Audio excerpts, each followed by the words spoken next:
We can't end this interview without talking about a phenomenon in global politics.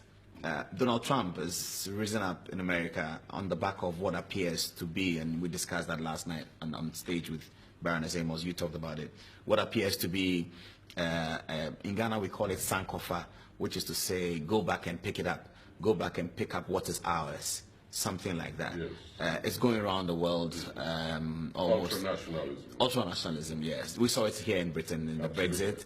Donald Trump rode on that and became the Republican nominee for the American election. He now stands at a stage where he is behind the polls, but you never know, he could win the American election. But that has been his battle cry. What is your reading of the American politics of today? Donald Trump, Hillary Clinton.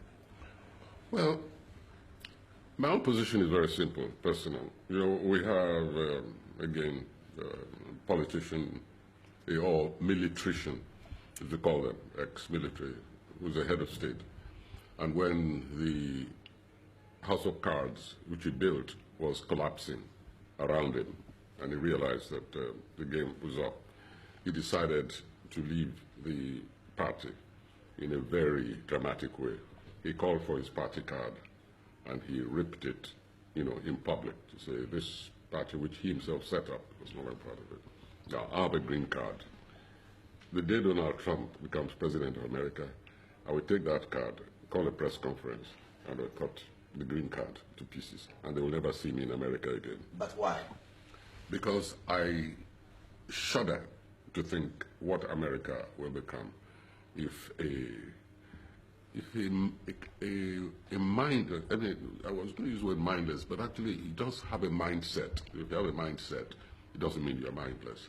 But outside of that, he sees nothing as existence, that mindset. And that mindset is a very negative, a lager kind of mindset in which push everybody out and let us sit, squat on what we have and let that grow and push everything out of the way.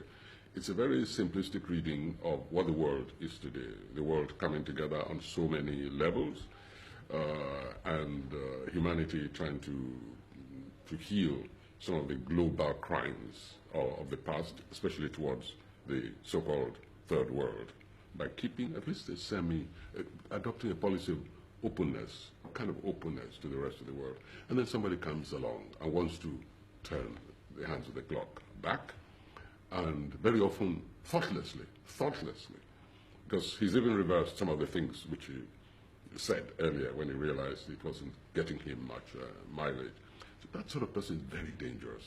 And America has a lot of power.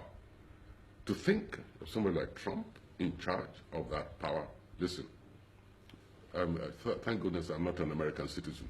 I'm just a permanent resident. My bags are always ready, packed. If his election finds me in America, look in the planes. I'm the first to get on board. I'm getting out of that place. Well, I have to thank you for this interview, Prof.